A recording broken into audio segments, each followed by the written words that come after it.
Hi, this is Kevin from Let Me Tech You, and in today's video, we're going to go over building infrastructure using providers. Now, in our last video, we talked about versioning. So if you haven't followed along in the previous videos, I recommend checking those out. But in this video, we're going to get a little more, your hands dirty, just trying to, kind of get AWS configured. We'll be using AWS, but this would just be a nice little teaser on how Terraform works, the formatting, what providers are, resource blocks, how to initialize, and just build out just simple environments. And it's really not that hard once you start getting into it. So a couple things you'll need, which I'll recommend, is an editor, which is I'm using Visual Studio Code, which is free. You also need an AWS account and an IAM a user. So we'll create that in AWS as well. So before we get started, like I said, once you get that set up, we're going to go ahead and create a folder.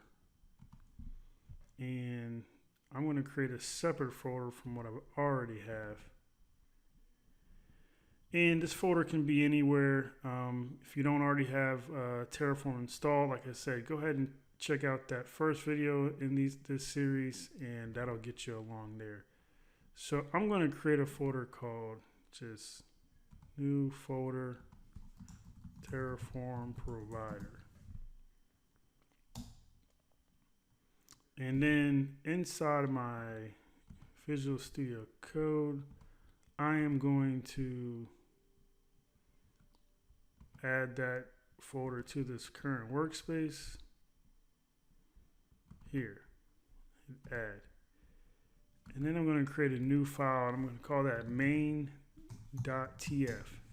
Now that .tf is the Terraform extension, so you'll need that when you're creating your Terraform files.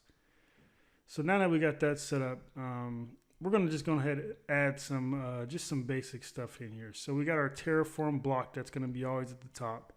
Now these things typically can get split out into different files, but we're going to keep it all in this one here, starting out just for learning purposes. So starting out, Terraform, and I'd also recommend getting this Terraform HashiCorp Terraform extension installed. That way it kind of helps with like some things like syntax highlighting, syntax completion, things like that. So up here at the top, we're going to call it Terraform. You press enter. It's going to give you your block, and then our required providers, and then I got something. Let's see. requi underscore providers. All right, and then we're going to be using AWS, and where these providers come is if we open up Google and you go to terraform.io, you go to registry, and you can type in, let's say, AWS here, and then you can click on documentation. And this is going to show you how this is written out. So you can use some of these examples. So we'll actually copy this, since we'll be using this, and then actually we'll just copy this here. So I would recommend doing similar things to that, because you don't want to kind of reinvent the wheel. Now it is nice to write some of this stuff out just to kind of get an idea on how it's written and getting familiar with it. So we got our required providers. AWS is one, and if you had another one, you could put it down in there. Our source is HashiCorp AWS, and then our version is going to be, we could do anything greater than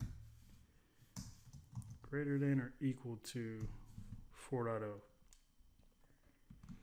We're going to save that. So basically now we got our Terraform block, which I said has all the settings. This is how you set your version constraints, which we talked about in the last video.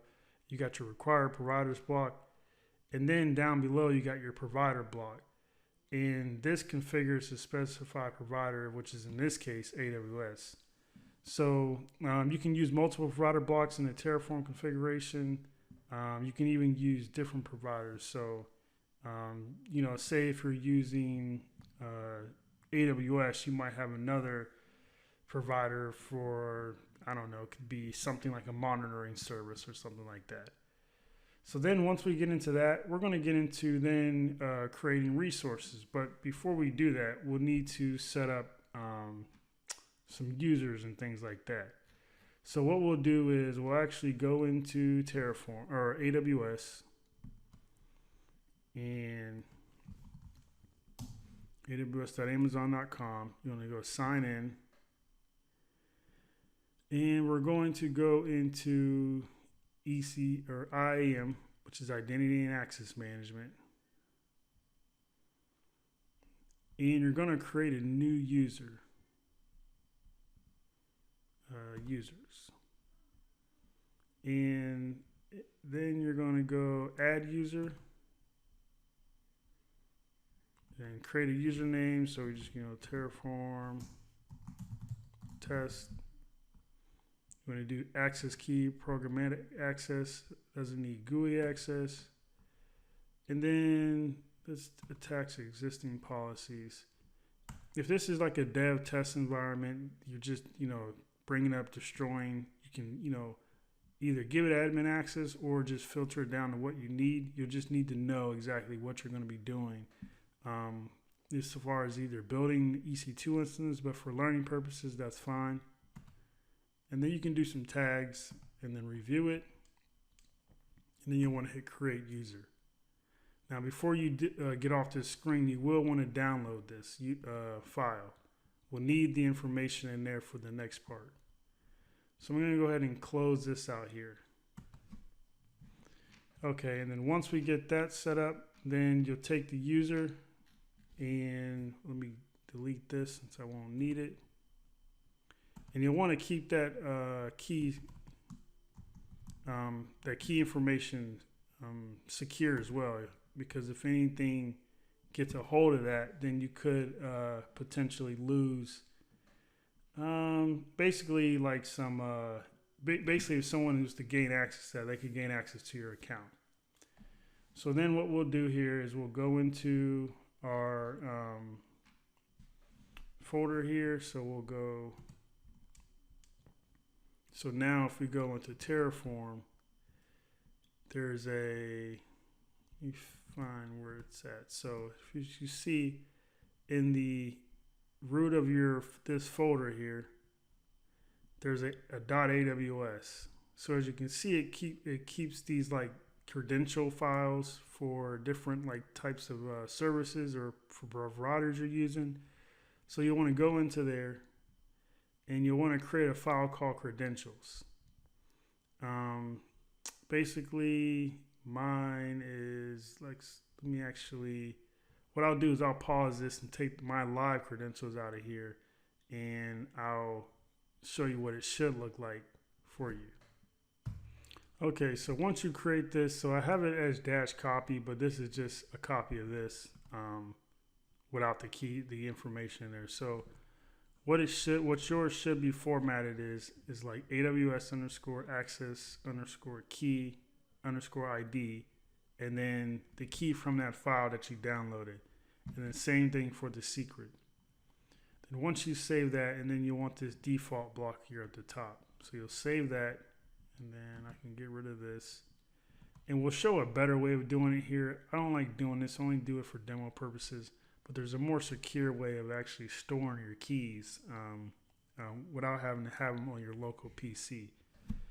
So once you get that set up, then we'll basically we'll open up our editor again,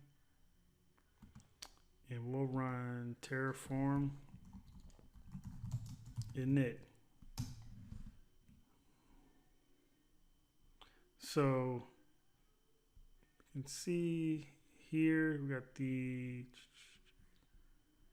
Oh, I'm actually in the wrong folder. Okay, I was wondering. So you should get some stuff downloaded here. So as you see, I'm in a different folder. So let me back out of this one. Terraform provider. So if I do a Terraform, and also another thing to do that's actually nice. So Terraform relies on certain formatting. So like, let's say these are wrong, right? And this is in the wrong spot. Well, if you do a Terraform init, or actually let me save this. Terraform init.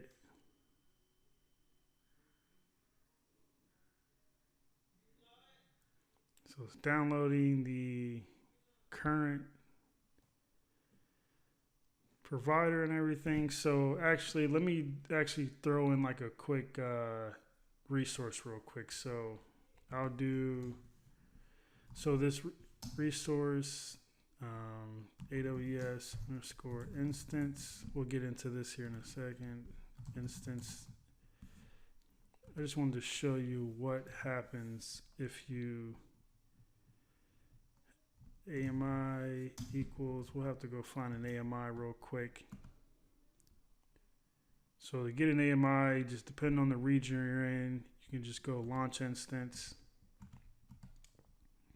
And you should see the AMI here. So we'll just grab this one. It's a free tier.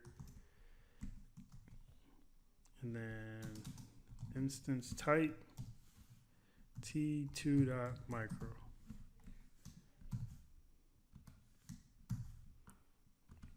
Station is there. Okay, save that. And we'll do a Terraform plan, which don't worry, I'll go back and explain this part here.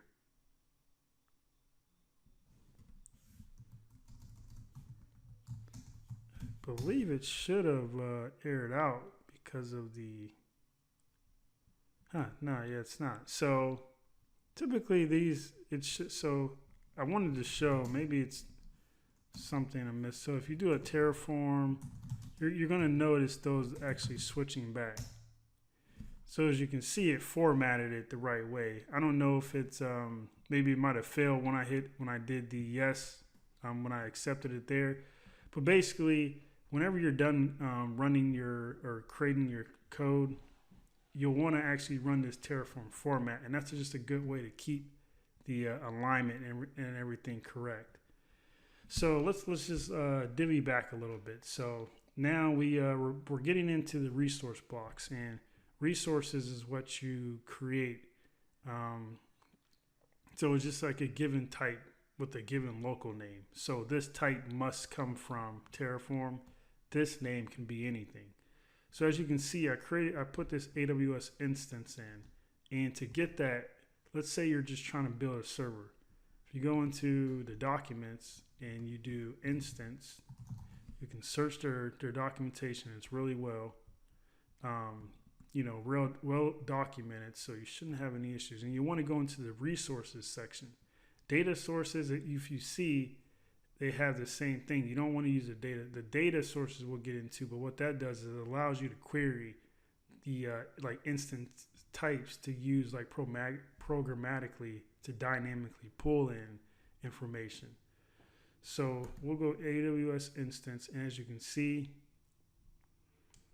how it's trying to use the data up here at the top to kind of pull in the resource. But what we're basically doing is we want to use essentially what we're doing is taking this. So it has to be AWS instance. So that's the resource type, as you can see.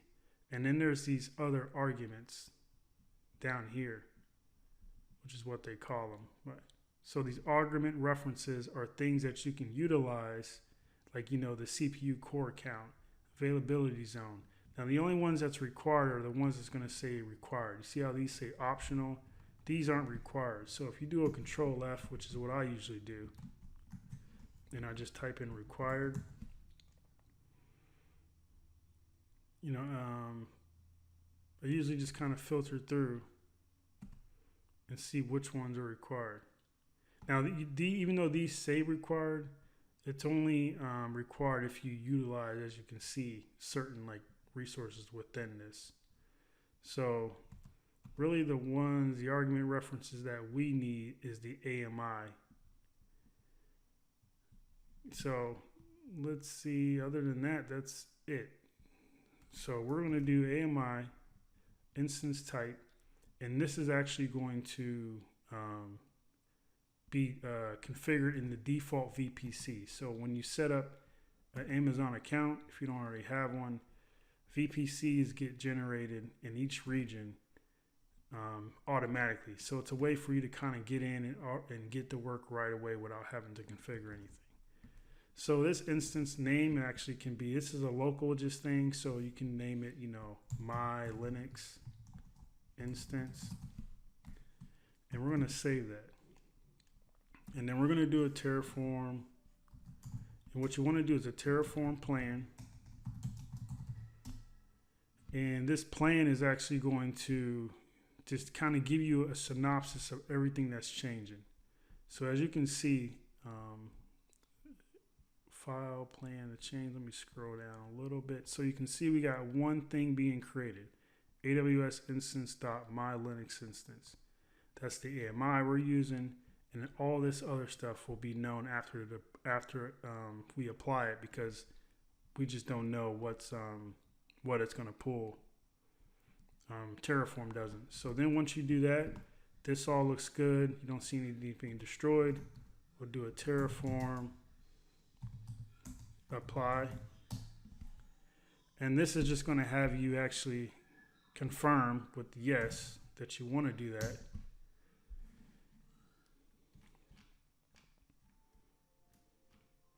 And then you should be able to see this start to be created. So as you can see, once that gets set up, we'll go into AWS, go to our EC2, and we'll see. Well, actually, I had that in another region, USD Swan.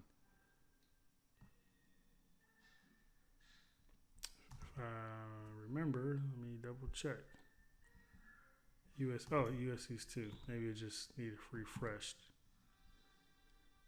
So we got an instance running. So that's simple. So now you got an EC2 instance running, and gives you all your information, public IP address.